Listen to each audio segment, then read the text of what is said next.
On this episode of Public Scrutiny, we'll be reviewing and commenting on Andrew Neil's interview with Labour leadership hopeful Rebebcca Long Bailey. If you enjoy this video, give it a like and subscribe for more.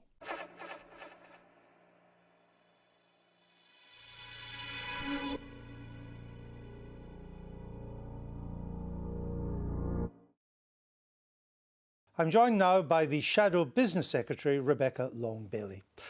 Rebebcca Long Bailey, the country's facing the threat of a pandemic, requires leaders that can handle an emergency. What's the biggest crisis you've ever managed? Well, I've led one of the biggest shadow departments in government, the business department that spans all the way. Oh, I don't know. Well, we're tackling the climate crisis, and one of the key elements of our manifesto was the Green Industrial Revolution. Yeah, this is the plan which Rebebcca said that she created and which is being pushed by left-wing parties all over the West. It's the same plan that Alexandria Ocasio-Cortez was pushing in America, yet Becky said she was the one that came up with it. It amounts to the West deindustrialising itself. It's a massive con job in my opinion. When you take the narrative out of it, what you're left with is this country handing its power over to an outside entity, which will make all the rules that we have to live by, again. We'll be taxed up to the eyeballs with green taxes which will be applied to everything, because nearly everything requires energy to run or to produce. The key thing is, if it involves us giving our power over to someone else, then it's actually a power grab by them, which is dressed up as a crisis and then sold in a way that appeals to the virtuous aspect of our nature. And the fact that she would not only lie by saying that she created it, but also try to sell it to us on behalf of those she really serves is despicable. Which was one of the biggest But crises. that's drawing up a policy. You weren't in government. You weren't managing the crisis. It was providing the answers to the crisis, Andrew, and in doing so, providing jobs, creating industries and tackling the economic crisis that we face at the same time. It was providing jobs and tackling the economic crisis. It was a policy that was pushed by a party that didn't get elected. It was never implemented, and yet to hear her talk, you'd think it was something that actually happened. So what's the biggest crisis you've handled? I'd say trying to tackle the climate crisis is up there, given that it's one of the biggest issues that we face. And if we don't tackle it, either by a Labour government taking power or pressuring the Conservatives to take action, we're not going to have a world to hand on to our children. It's hardly handling a crisis. It's drawing up policies in opposition. Okay, I know I've kind of jumped all over her, metaphorically speaking, right at the start, but I've got a massive problem with what she's saying. It's the gulf between her words and the actual truth. Even if I accept that she wrote it, which I don't, Labour were rejected. She's not a minister, the policy was not implemented, she has not tackled the climate crisis or created a single job. Everything she has said so far is untrue.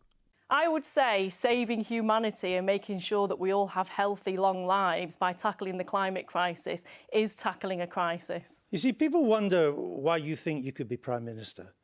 I mean, what have you done to reassure people that you have what it takes?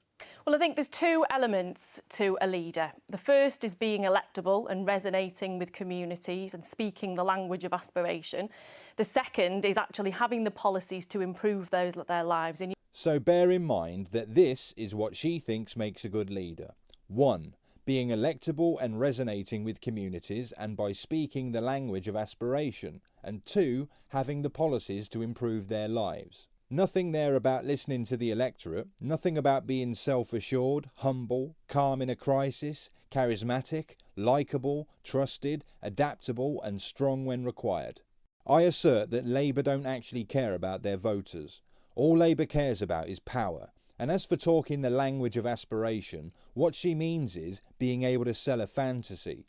Ignore the actual situations that people are in, sell them a utopian ideal. Something that sounds better than what they have now. You need to have those two things. One doesn't come without the other. Unfortunately, it's not a case of putting on a nice suit and thinking you'll be given the keys to number 10, because you won't without those answers to the big questions that we face. But how do you reassure people that you have what it takes? Because I spent the last 4 years in the background, Andrew, developing many of the policies that dealt with the huge issues that we faced of our time. Dealt with, past tense. She's saying that she dealt with the huge issues of our time.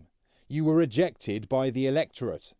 If she said, because I've spent the last 4 years coming up with a range of policies that I truly believe will deal with some of the huge issues of our time, that would be more credible. even though she'd have to concede that at this point she's somewhat untested. But to carry on like this thing that she wants to do has already happened is truly bizarre. Industrial strategies, creating jobs, dealing with insecurity and low pay at work, tackling the climate crisis and turning that into a huge economic opportunity. I've got the big ideas, and it's those big ideas that will win the next general election for the Labour Party. In fact, it's the only time we've ever won an election when we've had those big ideas, whether it was in 1945 by rebuilding Britain after the war. Under Wilson, we had the white heat of technology and the jobs of the future. And in 1997, we promised education. We need to have those big ideas and those aspirations once again. And in 2019, you went down to your worst defeat in living memory. What, you mean their big ideas were rejected? The massive borrowing? The trees? The deindustrialisation? Well, at this point, I'm confused. We did. Yeah, you began your campaign by giving Jeremy Corbyn 10 out of 10 for his leadership. What would you have given him if he had won the election? Well, that was quite a cheeky interview at the time, and I was asked what I thought of Jeremy, and I've always said that Jeremy is an honest, decent, principled man, but we did face the worst defeat that we've ever seen as a Labour Party. You gave him a perfect score. As a person. No, as a leader.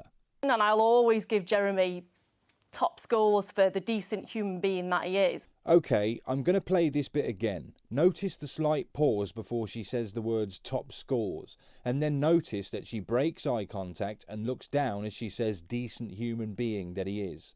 And I could be mistaken here, but I think I saw a scowl on her face as she said those words. And I'll always give Jeremy top scores for the decent human being that he is. But you were asked about his leadership. Well, we lost. I mean, now that you've had time to reflect, how would you mark him now? We've got to be honest. I'm not going to mark anybody out of 10, Andrew. It's not top trumps we're talking about. You did already. Here. We're talking about the reasons for our defeat, and they were manyfold. It was a Brexit election, and we didn't have the right Brexit position. Unfortunately, we lost the trust of many of our voters. Yeah. We didn't have the right Brexit position is a very sanitised way of putting it. Labour would not have given us a referendum, and when we had one and voted to leave, Labour did their best to stop it. Labour was pro-EU and they positioned themselves in favour of the EU and against the voters of the United Kingdom. So yeah, you definitely did not have the right Brexit position. Right across the country. But that trust, that lack of trust, took so many other things down with it, unfortunately. But that lack of trust happened under Jeremy Corbyn's leadership. But you remain one of his biggest fans, you've just said that. His leading supporters are backing you in this contest. You've said you'd junk none of his policies. You've even talked about asking him to join your shadow cabinet. If that's not continuity Corbyn, what is? There's no such thing as Corbynism. That was when he was popular. The term Corbynism refers to the type of socialism that was espoused during the time of his leadership, his brand of socialism. Of course you want to roll back from it now because you don't like being referred to as a continuity candidate. Besides, at the time, Corbynism as a term was more palatable than socialism. There's lots of socialist countries around the world going down the toilet, so it's best not to associate yourself with that name. Corbynism sounded much better. Now he's unpopular, you want to call it socialism again. And this is one of the things that always irks me. There is socialism and there are principles in the Labour Party. And if I continue them, then I'm proud to do that. But I'm certainly not a continuation of Jeremy Corbyn or indeed any other member of the shadow cabinet or previous leader. You wouldn't drop a single policy from Labour's last manifesto. You just package it differently. And what does that say about the Labour Party? They offered us something, we rejected it, so they say stick another wrapper on it and give it to them again. Keep changing the wrapper until they accept it. All we need are the right words and next time people will accept the same old crap. Do they actually represent their electorate, or is it that they have a pre-existing agenda and they'll keep changing the wrapper until they find the one that will make you buy it? This isn't about them actually representing you, it's about them saying whatever's necessary to get you to vote for them. As I said earlier, they don't give a damn about you. All they care about is power, and they'll tell you whatever you want to hear. Because we had many of the right answers to the right questions, Andrew. We talked about bringing our water industries into public ownership after years of consumers being ripped off and lack of investment in the critical infrastructure. We talked about investing in our NHS. We know what you talked about. Creating a national education and we know service. What the British, these are policies that I'm proud of, we know and what they the were British popular people with the thought electorate. about it. And what you're telling Labour members tonight and the wider public is that you would take the same old Corbyn chocolate bar and just give it a different wrapper. It's not the same old chocolate Corbyn bar. So far, I think she's doing really well. This is what the Labour Party fundamentally believes in. Why are we here? What is the Labour Party for, Andrew? It's for bettering people's lives. And if we recently ever forget it's not been for winning elections. Well, it certainly hasn't, and we've got to change that. That's why I'm here. You want to proceed with the same policy prospectus that lost you the worst defeat in 85 years. Many of the policies were hugely popular, and that was the devastating thing about this general election. We'd lost so much trust on our Brexit platform and on other issues within the party that many of the popular policies just didn't cut through. Yeah, you keep telling yourself that, and who knows, you might end up believing it. If not, you can just change the wrapper. And we didn't have a narrative, a message that spoke to people So and told it was people just what the the messaging. policies. Well, it was the policies were fine, and the you just way, couldn't get your and message across. also the way the policies were conveyed. There were too many put through at once. We went through days in the general election period, unfortunately. So where you're just going we to were announcing 3 or 4 policies at a time. A better wrapper, but the substance will be the same. Our principles will always be the same. I'm not talking delivering about that better principles. quality of life, and those policies delivered that, Andrew. There she goes again. They weren't even elected, but apparently the policies worked. Not those policies would have delivered that, Andrew. She speaks like it actually happened. Those policies delivered that, and I've just answered the question. And you will stick with these policies. So you said that it would be a disaster if Labour moves to the centre, and that the party would never win an election again. You said if that happened. What's the evidence for that? The Tories are trying to lay a trap for us. They've tried to paint themselves very cleverly as an anti-establishment party. Boris Johnson did that all the way through his leadership campaign. What does this have to do with Labour moving from the hard left back into the centre ground? Sure, but what's the evidence that if you moved to the centre, you would never win an election again? Because we've got to provide those answers to the issues that people face in their lives. Again, how is that an answer to the question that you were asked? What's the evidence? The evidence is that and there's no person within our communities that doesn't want a better quality of life, whatever their income. That's not Andrew. evidence, and it's not answering the question. I'll ask you again. What is the evidence that if you moved more to the centre, Labour would never win an election again? I think you only need to look at the declining vote share in Labour support over the last 20 years in terms of where we moved to and how people lost faith in our politics. We did the hard left in the 80s. It was destructive and corrupt. Tony Blair got elected because being near the centre presented a more moderate and electable position. While he was there, Tony Blair betrayed this nation. That's why the vote share declined, because of Blairite politics, not because he was centre-left. But now you think that move into the hard left is Labour's way back to number 10. I think many of us already recognise that whoever's elected leader, they will have to deal with hard left factions within the party. Labour will never occupy a centrist position while those factions hold their current position of power. What happened in this general election was... That's because you moved to the left. You won 3 elections from the centre. Not at all. You won 3 elections from the centre. We did, and our vote share declined. Every election after that, Andrew. But after a third election, that always happens. The fact is you won 3 elections in a row. Since you left the centre, you've lost 4 elections in a row. People lost faith in us. They thought that we were triangulating around certain policy areas. Certainly, over the last 10 years, they saw us as an austerity-light party. And that didn't provide hope and confidence that the Labour Party would deliver the change that our communities need. Now, what we need to do now is express our policies in a way that's aspirational, that proves to our communities that they're not left-wing and they're not actually radical or left-wing, Andrew. This is the ironic thing about this. So socialism isn't left-wing now, nor is being hard left, apparently. They're sensible economic policies that would deliver the fundamental change our economy needs to see, reinvesting in areas that have been neglected for decades. But you told us all that in December and you got thumped. I mean, let me show you some evidence. We tried to say that in December, but those messages didn't cut through, and that was our fault, Andrew. You've not been able to give me evidence that a move to the centre meant you'd never win an election again. Let me show some evidence that suggests if you don't move to the centre, you'll never win again.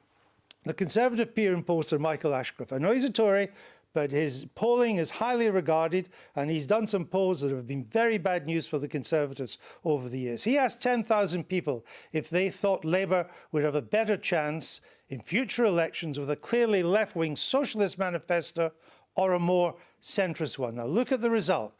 55% wanted a more centrist manifesto, only 8% wanted a left-wing one of the kind that you support. So at this point, I thought we'd have a ramble down memory lane. Election night 2019 to be precise. An Andrew Neil interview with Alastair Campbell, which kind of spread out into an interaction between Campbell and John Landsman, the chairman and founder of Momentum. It's a longish clip, but it shines a light on the rot within the Labour Party. What's Alastair Campbell's view of this? He's with Andrew. Well, why don't we find out, Hugh? Why don't we find out? Oh, he's here. Who would have thought it? Just like magic.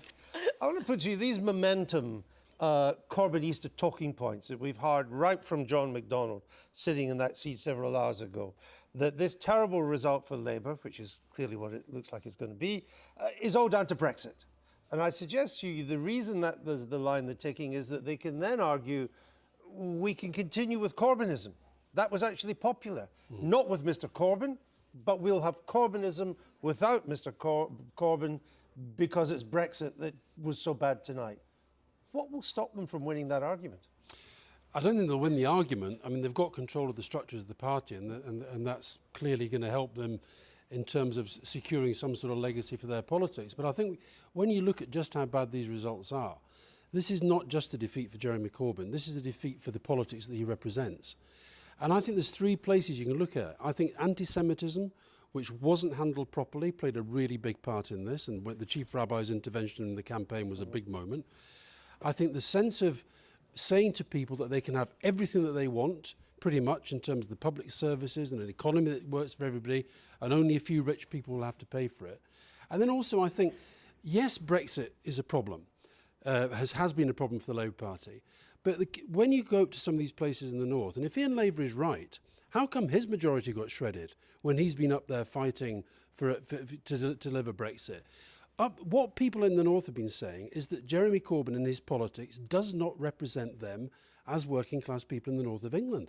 And I think that this delusion that they just have to sort of, keep on with this Corbynism, and eventually the British public will see it for what it is and they'll flock to support it. It's never going to happen. And Jeremy Corbyn, I think the country decided a long time ago they weren't going to put Jeremy Corbyn in. All right, but as you began by saying, the Corbynistas are in charge of the party. Mm-hmm. And they're calling the shots, and they have a clear narrative to explain what has happened. Who's going to stop them from the Social Democrat wing of the Labour Party? Well, look, tonight the results are coming through. It's clearly going to be a really bad result for Labour. And the public, in the end, you've got to root your politics where the public are. And the public are giving the clearest possible message. That may be true, but it wasn't my question. No, but, who's going to stop them? Because we're now getting people coming out from the Social Democratic wing of the Labour Party, as I would call, which you represent. And it's more than Blairism, include Mr. Brown and so on in the past as well. And they're all saying, can we now admit that Mr. Corbyn and Momentum have been terrible for our party? Your wife has said that tonight as well. But what are they going to do about it? Who is going to stand up and say no? It's not just Mr. Corbyn, it's what he stood for, as you were saying. Where does that fight back come from? Because at the moment you would have to say the forces of Corbynism are still in control. They may be still in control, but listen, out of this has to come a proper analysis of what's gone wrong, a proper honest debate, and fundamental truths have to be faced. Otherwise the Labour Party faces oblivion. And then something else possibly has to emerge. I don't know. But I think that, the stuff that they're saying tonight, it's delusional.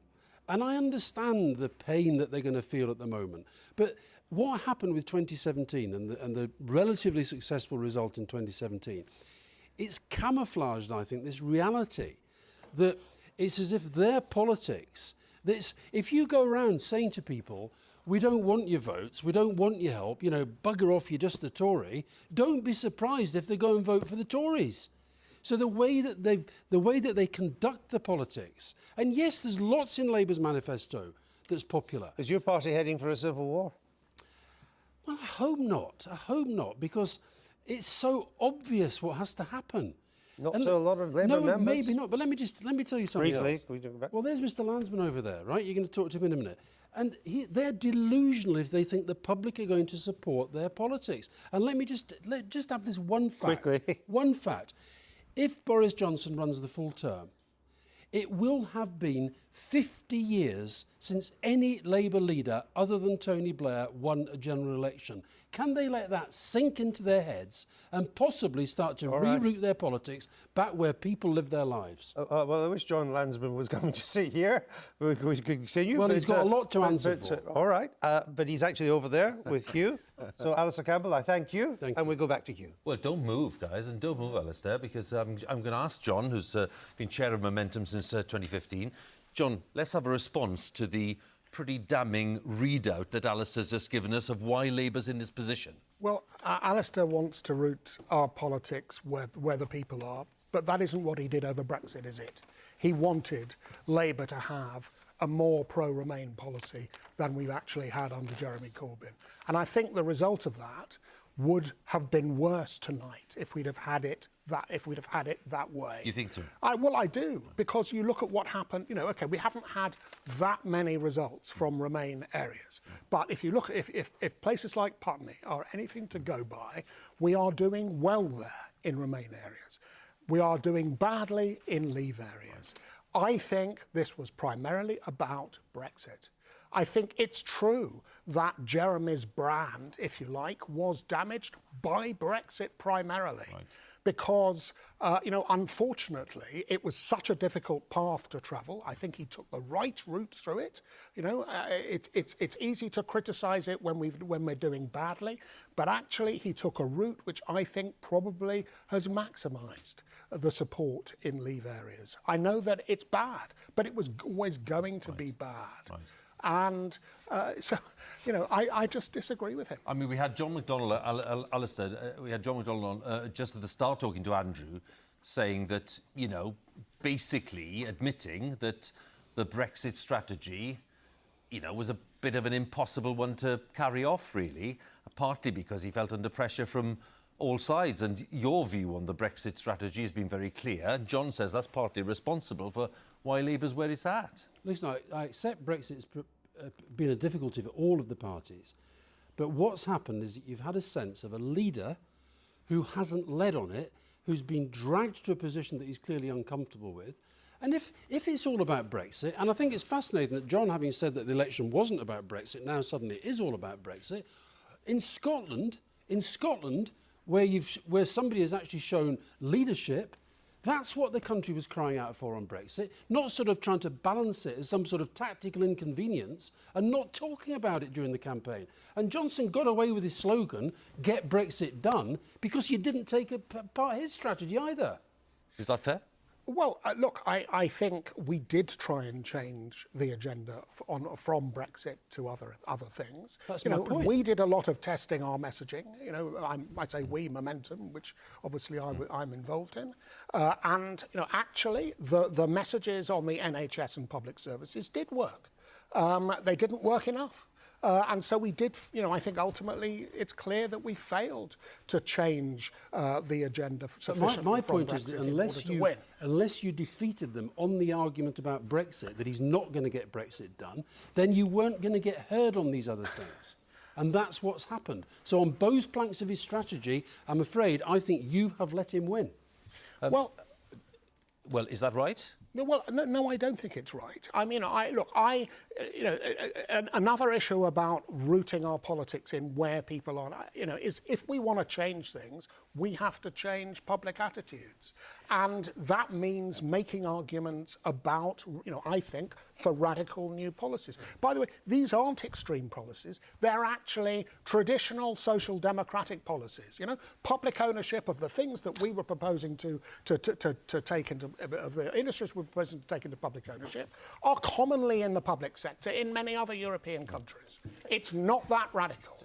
We were not proposing to increase public expenditure or the share of the economy in public ownership, beyond anything like to the extent that it was in the 70s. John, there's Jeremy Corbyn there arriving at the Count in Islington. This is just happening now. And while we're looking at him, because clearly he'll have taken in the extent of the defeat that the exit poll, now the projection, is putting forward. He's waving as he's coming in. These are live images from the Count in Islington. And as we look at these images, John, I'm bound to ask you the direct question. Are you calling on him to stand down? I think Jeremy will make his own decisions. I'm sure he's thinking about these things, and he will make his own decisions as is right. What would you and expect? I do not think we have to rush into this. We need a period of reflection. I think we were far too quick to rush into leadership elections in 2010 and 2015. We needed more reflection.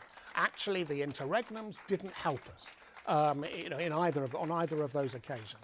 I think we can. If Jeremy chooses to go, as he may, then I think we should have a leadership election in the spring, and he may well wish to stay on. We haven't got a deputy leader anymore, so he may well choose to stay on. You think he wants to face Prime Minister's questions against Boris Johnson? Actually, after this Boris kind of Johnson result? was scared to face him in this election campaign, scared to debate the arguments. But Jeremy Corbyn, I'm sure, would be perfectly willing to face him when they bring their withdrawal bill next week. So, John, it's clear you think that Jeremy Corbyn should hang on for a while the party sort of works out what to do. But I'm intrigued as to whether or not you think that the party will have to move on from the kinds of policies you were putting forward. I mean, you're saying in your view they were not radical, and I just noted that you said that we have to change public attitudes. Isn't it actually that the party has to change its attitude towards the public? I mean, isn't that actually exactly the problem that Alistair Campbell was putting to you before? I think we do listen to the public, and I think the public are actually enthusiastic about many of our policies. I think Alistair actually accepted some of that. We presented a very lengthy, bold manifesto, which was really a programme for more than a government. It was a programme for 10 years plus. Maybe we should have had a shorter manifesto. We didn't have much time to sell some of the newer policies in that. But I think that programme is right because the state of the economy, because the state of our public services, because of the threat of climate change is so dramatic that it requires drastic solutions, and we will still need them at the next election. I'm pausing you a second, John, sorry, and I will bring Alan Duncan in as well in a second. Alan, you've been very patient. But because we're on these images in Islington, Nick Robinson is there. Nick, what's the sense of what's going on there, Nick? What are you sensing there, and just in terms of the mood music around the Labour leader? Well, extraordinarily sombre, Hugh. The Labour leader has arrived here at a leisure centre in his constituency, just a few hundred yards away from where he lives. He knows this place incredibly well. He must have dreamt of arriving here to cheering crowds, to the expectation that he might become Prime Minister. But instead he comes here knowing that his days in control of the Labour Party are coming to an end. Will they end tonight? Probably not, but they will end in the next few days, whatever allies like John Lansman say. The Corbyn era in the Labour Party is over. The argument that you've been having in the studio is really whether his people, the people he brought into the Labour Party, the people who control the Labour Party at the moment, can they cling on to control even as Mr Corbyn waves goodbye to the leadership of the Labour Party? That is the argument taking place. And as I look down now here on Jeremy Corbyn, who is standing just below me, I'm on the gallery, the balcony, just above him. He's talking to people he's worked with and been with for not just years, but decades.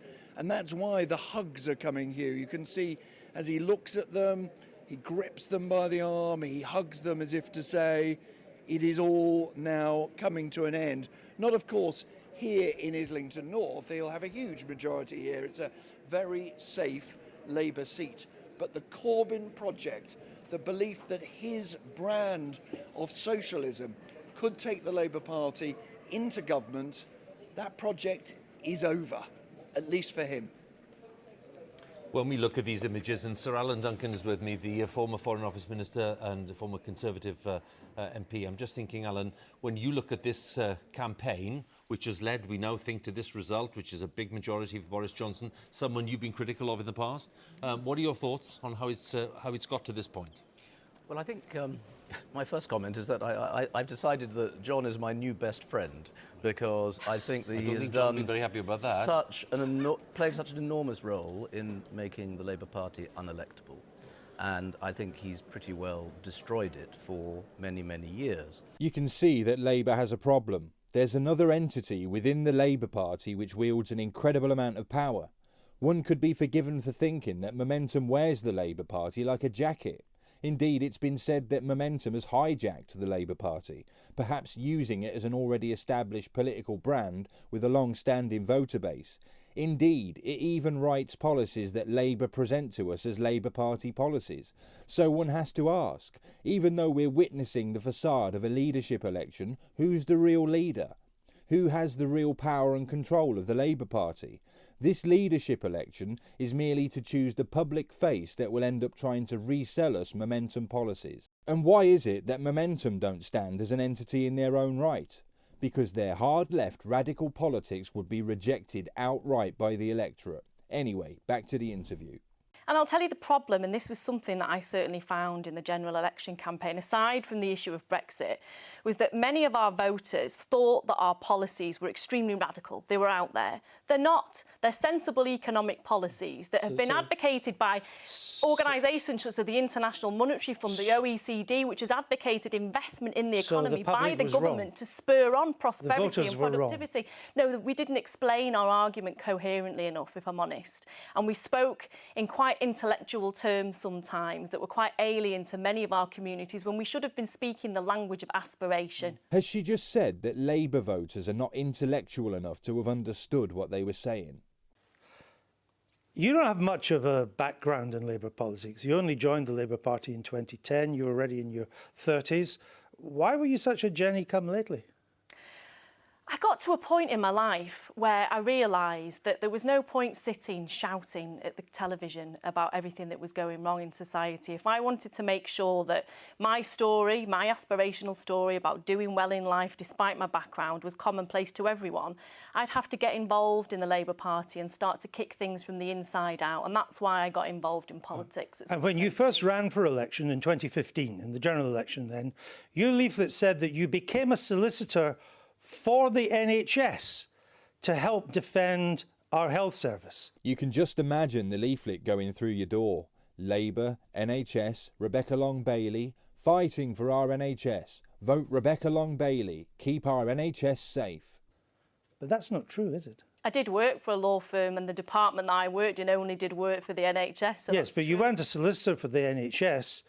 And it doesn't seem that you defended the health service either, does it? Well, no, what we did was only work for the NHS. I was acting for the NHS. And what you did working in this department for the NHS, in this Manchester solicitor's office, is that you worked for a lawyer, a senior lawyer in that department, who helped draw up PFI contracts which handed ownership of NHS hospitals to a Luxembourg investment vehicle. Oh, so you were a lawyer's assistant. Even worse, those PFI deals are the one I've mentioned in other videos. We borrowed £50 billion and we ended up with a payback of £300 billion. And I didn't know this bit. They got to keep the hospitals as well, which means in all likelihood those hospitals are now charging the taxpayer massive prices for the services they provide. So they got £250 billion, fully built and working hospitals, and a constant stream of income from that point onwards. The Labour Party, who constantly bang on about our NHS in order to get votes, and this individual was helping to make that happen. That's the face of a lying scumbag right there. Well, I don't... You did that. Well, I didn't do that personally. Your department did What I will say is that we did have a department, and I did commercial property, and this is where I first experienced the intricacies and the insidious nature of PFI. Did you work on PFI contracts? Well, you couldn't not work on PFI if you were doing NHS estates. So well, in what way were you defending? Let me explain why. In what way, if you were working on PFI contracts? She knows she's been caught in a lie and she's using hand gestures to suppress Andrew Neil's advance. I can't wait to hear this explanation. Let me explain why. In what way were you defending the NHS? And I'll explain why. Now, in terms of those PFI contracts, if you were granting a lease to a GP, a pharmacy or any other local community organisation, any new health centre or new hospital was comprised of a PFI deal. So all of the leases out of that for 30 years, Andrew, would be subject to those PFI terms, insidious PFI terms, that meant they were paying far above market value for those services. So in what, since you were involved in this, in what way were you defending the health service? I've always been vehemently against PFI contracts. You just worked for 7 years doing them. So that would mean if new hospitals were built on the same PFI terms, that every new build after an initial loan would be paid for by the taxpayer, who'd pay back far more than was borrowed, and that the ownership of those new hospitals and medical centres would then be transferred to a private company who could charge us whatever they liked. So when Gordon Brown spoke of the extra billions that the government was pouring into the NHS, it was being poured straight into the coffers of a private company. It would be in the interests of that company to provide a bad service in order to justify more of our money being thrown at it. How wrong they are, Andrew. I've never been unclear about my position. You were part of a legal team that handed over ownership of £190 million worth of NHS assets to a Luxembourg investment vehicle. In what way was that defending the NHS? I defended the NHS on a daily basis on a whole range of issues. In what way? Commercial property was one aspect of the work that I did. I worked in comprising local authority contracts to provide joint services of vital necessity to our communities. None of that is what I would call defending. It's commercial contracts. Now ask yourself how she really got into the Labour Party. I now think it was because of services rendered. She showed that she was one of them by stitching up the taxpayer with those PFI deals, selling us out just like the Blair and Brown government did.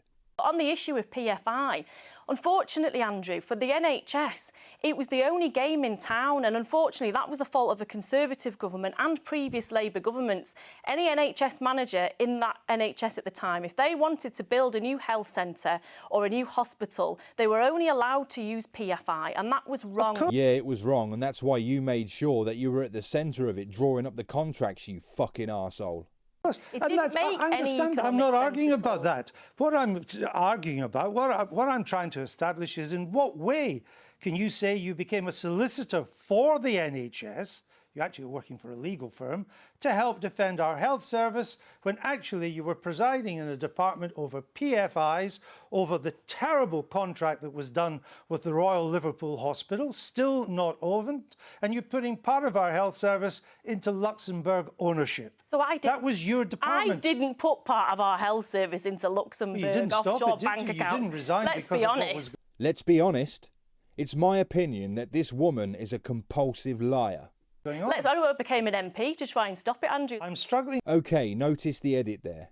Here it is again. Let's hope I became an MP to try and stop it, Andrew. I'm struggling. That's actually bad editing by the BBC.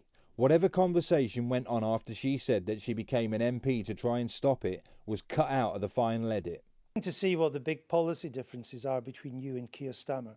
Can you give us a significant public policy that you support that he opposes?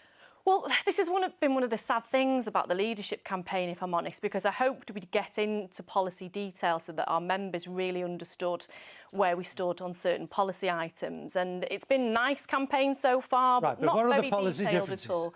I don't know what Keir's policy ideas are, if I'm honest. Bullshit. You know exactly what his policies are because they're the exact same as yours. All the candidates who are left are pushing the exact same policies. You know why? Because they're not your policies, they're Momentum's policies. This whole leadership thing's a fraud, some kind of exercise to get your lost voters back, a facade to make people think that you've changed, just like the soul searching that Labour spoke of after they got hammered last December. All of it a deception, the changing of the wrapper. I know he says he wants to adopt the same values that the Labour Party currently has, but what does that mean in practice? Do you trust him on that? I hope that he keeps to our values and our principles. Do you trust him to stay true to Mr Corbyn's legacy? I think we need to see more detail. We need to see more meat on the bone in terms of what Keir believes in, and indeed all of the candidates. And that's what I want to do to our members, to make sure that they're making an open choice about who best represents their principles and where the party should go in the future. At this point, it doesn't matter who gets elected. Momentum win. That's why it's not in their interest to give too much detail. They're all pushing the same thing, and whoever does get elected leader will probably have the other two or perhaps all the previous leadership candidates in the shadow government working alongside them. Your supporters have been outspoken about Keir Starmer not yet publishing all his donations. I think you have. That's right. Is he hiding something? I hope not, but I think it's fair to expect all leadership candidates to be transparent, come under scrutiny, because we will do as leader of the party and indeed as Prime Minister. So we should be as open as possible to show where our donations come from. And it's important to do that because I think there's always an assumption that you don't get nothing for nothing in this world, and those who donate to your campaign will expect to be repaid in some way in the future. And I'm proud that my donations have come from trade unions and Momentum, from their individual we know where your members. donations have come and from. I know that they've supported me because we agree with the same things and we want the party to go in the same direction. You mean Momentum tells you what to say and do, and you do it? You've said that tackling anti-Semitism inside the party would be your, quote, top priority. That's right. But you had the chance to do that when you were a member of the Shadow Cabinet and a member of Labour's National Executive Committee, but neither Keir Starmer nor Emily Thornberry can remember you ever speaking up about this. Well, I'm not sure why, because I did speak up numerous times in Shadow Cabinet. Lisa Nandy resigned over it on a matter of principle, but you stayed, and now you expect us to believe that you spoke out about it on a number of occasions. Why don't I believe you? But the fact is that despite me speaking out publicly, on the media and privately trying to take action on this, we're still in the anti-Semitism crisis. And that's why it's so important for all three candidates now to commit to dealing with this as a top priority. Indeed, but it's important from your past record that we can believe that you would do that. You were on the NEC when this matter of adopting the full international definition of anti-Semitism came up. It was a meeting in July 2018. Did you call for the full definition to be adopted at that meeting? Well, the assumption in the meeting was that it would be adopted in full. And but did you call for it? Well, that's the assumption that was being made, and it was presented to us as NEC members in that meeting that the IRA definition and examples were going to be incorporated into what we call a code of conduct, instead of just flatly extrapolated and put within our rule book. Now, what happened after that NEC meeting, it became very clear that Jewish communal organisations hadn't been consulted about the way that we'd incorporated that into our rule book. And I very publicly said after that that we need to consult, we need to listen to what these organisations have to say. Let me ask you again. So you assumed that the IRA definition would be incorporated into your books as a code of conduct, but Jewish groups were unhappy about the way you did it. So after it was all over and the admin was done, you then said that Labour needed to listen to those groups. It's kind of typical of the Labour Party that you would do what you want and afterwards listen to those who your policies actually concern. Did you support adopting the full definition with all the examples of anti-Semitism? I did then, and I do now. But people who were in the room have told us that you stayed silent and you went along with those who opposed it. Well, there's a surprise, although I do wonder who these people are. I don't believe that adopting the IRA definition and examples ever went to a vote, because we all agreed on the NEC that it should be enshrined within our rule book and our procedures. But did you speak up? A minute or two ago, you said that it was assumed at the meeting. Now you're saying that we all agreed at the meeting. Which one is it? Because one involves no one saying anything and the other involves everyone saying something. For it. I was fully in support of it, but did you speak up for it? There was never a vote on it, Andrew. I didn't ask for a vote, but there was a debate. There was never a vote because there was a debate. Did you speak up for it? We unanimously agreed to adopt it into But there was our a debate about it. We know that. Did you speak up for it? I can't remember now. Anyone believe that? It's a binary choice, but at a meeting she can't remember whether she spoke up in support of something or stayed silently opposed to it. But I adopted it. But you said it's going to be your top priority. But it is my top priority, and it's now in our rule book, but we could have avoided the unnecessary hurt and upset that was incurred in the way that we brought that into our rule book if we'd consulted Jewish communal organisations at the time. And that was one thing that wasn't made clear at that NEC meeting, that consultation hadn't taken place. You know, people told us that you were silent at that meeting. Who told you that I was silent? People who were at the meeting. Well, give me the express individuals who stated that. Well, as you well know, because you've done it yourself, people speak off the record.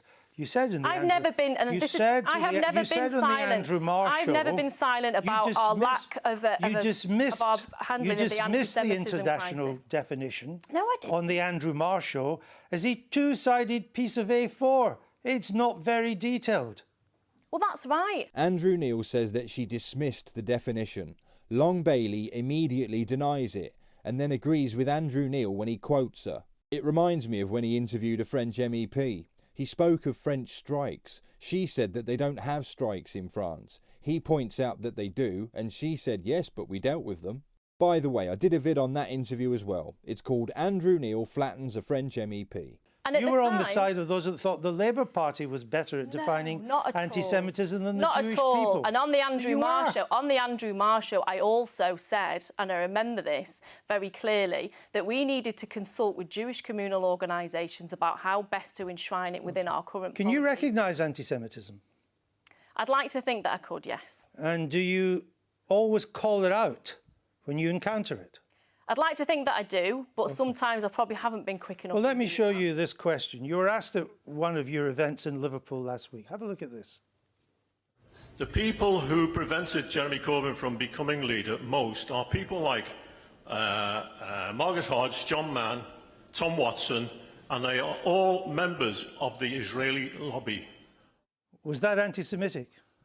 It was indeed. Has your mouth gone dry, Becky? And it was part of a wider contribution that. So why didn't you call it out? I'll explain now. It was part of a wider contribution that this particular individual But made. why didn't you call where it they out? called out Zionism and my position on Zionism. Yeah. Now, in my response, Andrew, You didn't call it out. In my response, I thought at the time that I'd been implicit in explaining why this particular gentleman was wrong. But with retrospect, I should have called that out. I've watched your whole directly. answer. I should have called that out directly You did not because it was call it out. anti-Semitic. You let the idea of the Israeli lobby that a Labour MP like Margaret Hodge, who's also Jewish, is more loyal to Israel than to this country. That's the implication of saying And she's that's in right. the Israeli Well, lobby. you are 100% right, and you Andrew. let that pass unchallenged. And I should have challenged that specific element of that gentleman's contribution directly, and I wish I'd done that because it was an anti-Semitic statement. What's your message make. to that man And this who is made why the we need comment? to have education within our party. We need to call out incidents such as this,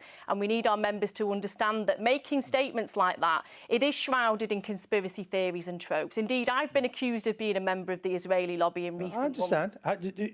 Is someone like that still welcome in your party?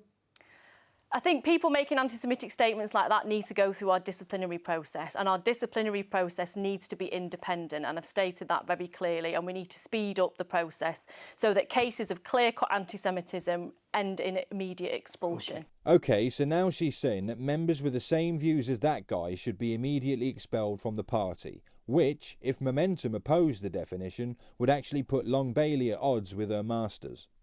Let's look at some of the ideas you floated in this campaign.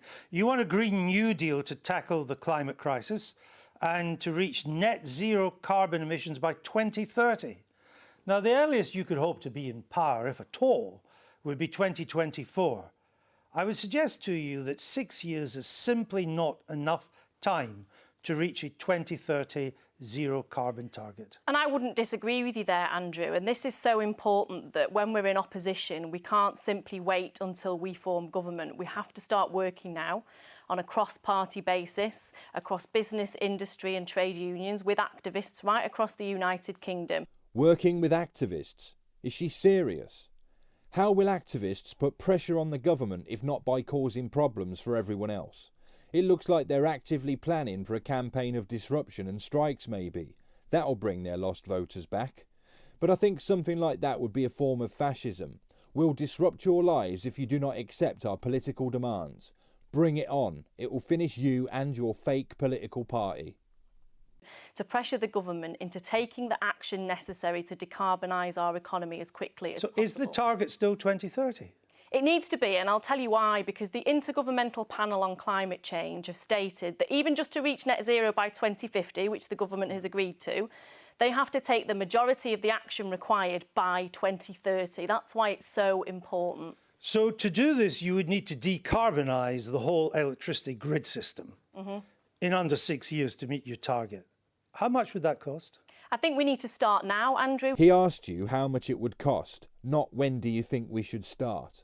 We can't but how wait much until would it cost? 2024. Well, we'll have to look at the costs when we're in government in 2024. But you're the one that drew up the Green New Deal. How much would it cost? Well, I'm not going to make up our manifesto policies on I'm not asking. No. I'm sorry. I'm We'll not do asking you that to make in up 2024. your manifesto policies. You're the proud author of the Green New Deal. You're the one that has said, I did all the work on this. I didn't just support the manifesto. I drafted it, particularly this part. Got ya. I've been calling it the Green New Deal because I know it's being pushed by left-wing politicians all over the West. Alexandria Ocasio-Cortez called it the Green New Deal in the USA, so I know that it didn't come from Long Bailey. She's been calling it the Green Industrial Revolution. She said that she wrote it. She'd been in the background writing it for the last 4 years. But Andrew Neil just called it by its actual name and called Long Bailey the proud author of it, and Long Bailey nodded. So how much would it cost to decarbonise the electric grid system? Well, I'm not going to go back in time or forward in time. No, this is forward. No, but the policies that we put in place in a general election in 2024 will depend on where we are at that particular point in time. And it wouldn't be right for me to pluck figures out of the air now and assume that we've made progress. Of course, we did the costings in the general election period. But we've moved on since then and we didn't win the general election. But I'm sorry, this is still your policy. Let me ask, for you to reach your net zero target by 2030, you'd need to replace gas central heating in every home in the land in under 6 years. Every home which has gas central, and most of us do. How much would that cost? We wouldn't be trying to do that within 6 years. And this is the point that I'm trying to make, is that we need to start now, not in 2024. We need to ask the government to take the action that's required now. So she wants the government to adopt the policy. And what if it doesn't? Strikes? Activism? What if you get smashed again in 2024? It beggars belief that you expect the government to adopt your, well, it's not really yours, adopt the left-wing Green New Deal, which would result in the deindustrialisation of Great Britain, when you can't say how much it'd cost just to do a bit of it, even though you say that you wrote the policy yourself. Because the action that could be required in 2024 could be immense if the government doesn't take action now. Now, in terms of the costs involved, as I say, that will depend on the action that's taken by the current government and where we find ourselves in 2024. Well, the current government has set for 2050. You want to set a target for 2030. Do you have any idea how much it would cost to replace gas central heating throughout the land? Well, gas central heating is a far more difficult aspect of decarbonisation. I know that, but do you have any idea how much it would cost? When we stated our manifesto commitment, it was to achieve the substantial majority of emissions reductions by 2030. Now, gas itself is far more complex, and that requires investment in biomethane, in hydrogen, and bringing in more eco-friendly gases. It's back to the same old Labour, isn't it? Big promises, uncosted. All right, in terms of the costings, we'd set aside a pot of funding, £250 billion for our green industrial revolution overall, and that covered a wide would get nowhere near the costs required. I mean, people are talking of doing this even to 2050. The cost is in the trillions, not the billions. You haven't costed it. We have costed it, and if you're bored tonight, Andrew, you can look at our complex paper, 30 things by 2030, and which outlines the potential decarbonise the grid system and gas central heating on 250 billion. Nobody thinks you can do that. Of course, because it requires private investment as well. It's not a publicly led initiative alone. Oh, like a PFI deal. So you get them to put a bit of money in, we end up paying a massive amount back, we don't own any of it even though we paid for it, and a private company charges us whatever they like for hydrogen power that they'd take from the Earth's water. I get it now. It's more than just you selling our health service to private companies. You want to sell everything to them. We would invest the capital to spur on those private industries and give them the confidence to jump on board and provide those industries and the jobs of the future. And that's why this was one of the biggest economic levers we've ever seen. By tackling the climate emergency, we would have created and supported those new industries of the future. Of course, but again, it's all a menu without prices. It's not a menu without prices, and you'll appreciate, you know these things, Andrew. It's difficult for me to assume what costs will be in 2024 when I don't know where we're going to be. All right. You want to move to a system of mandatory reselection for Labour MPs. They would need to reapply for their jobs before another election. Other people could stand against them if they wanted to. If that's good enough for MPs, why not Labour leaders too? If you win this election, would you submit yourself again to the membership before a general election? I don't think that's a bad idea. I think it would be quite disruptive potentially to do that in the months before a general election. So that's a no then? But I certainly like your way of thinking. When we have the general election, after that, if we don't win the general election, then we'll have another leadership election. Hopefully we won't, and hopefully I'll be Prime Minister. But indeed, I'll be going through, and just to make this point, I'll be going through my own selection process within my constituency, because that happens to all MPs, whether I'm the leader or not. That's you as MP, not as leader of the party. I mean, let's look now, so we come to then what this all adds up to. You're standing on roughly the same manifesto that cost you the election in 2019. You're making big promises with hazy, in fact, no costings, anti-Semitism going unchallenged, more divisions over party process on mandatory reselection. Einstein said that doing the same thing over and over again and expecting a different result was the definition of insanity. Well, that's the left for you. They have an agenda and it doesn't change just because it gets rejected. It gets repackaged and they attempt to sell it again, and they keep doing it until they get what they want. On that basis, doesn't it follow that Labour would be insane to elect you? Not at all. Firstly, Brexit. We lost trust with our communities over our Brexit position. I went on a journey, I'll be honest, in terms of our Brexit position. I thought that we should have respected the result of the referendum and we should have left it at that and tried to get a decent deal with the European Union. When we moved from that and we turned it into a people's vote, and then we couldn't answer the question that came after that, well, would you vote for your own deal or would you vote to remain in the EU? We've done the history, well, Rebecca Long Bailey. I'm trying to get you to... What would be different about you? We've only got a few seconds left. What would make you the distinctive, different Labour leader? And I'm trying to answer the question. So the first thing is that we need to understand why we lost the election. And I've tried to start answering that question. So the first element is Brexit. The second element is the manifesto and the way that it was presented. The third element is the fact that there were policies within the manifesto that shouldn't have been in it, that should have been part of a longer-term programme. So the 4-day week's a key example of that. All right. We should have fine-tuned our manifesto a little bit more. And then there were the wider issues within the party. There was the fact that we hadn't tackled the anti-Semitism crisis. There was chronic disunity within the party, that for over 5 years we had colleagues taking chunks out of each other when we should have been uniting and trying to win that election. And then there was the fact that we just didn't have a message that resonated to compete with the Conservatives, get Brexit done. And that's what we need to get right next time. The question was, what makes you different? And you answered it with the reasons why you lost the last election. We'll have to leave it there, Rebecca Long Bailey. Thanks Thank very you. much. That's all for tonight. The Andrew Neil Show will be back next Wednesday at 7 p.m. here on BBC Two. I'll be back tomorrow with Politics Live at 12:15, also here on BBC Two. Bye-bye. For me, this was worse than a car crash interview. Long Bailey showed herself to be a compulsive liar right the way through. Not only that, finding out that she was involved with those awful PFI deals while falsely presenting herself as somebody who defended the NHS is frankly disgusting. Not only would I not trust her with any sort of power, I wouldn't trust her with anything, full stop.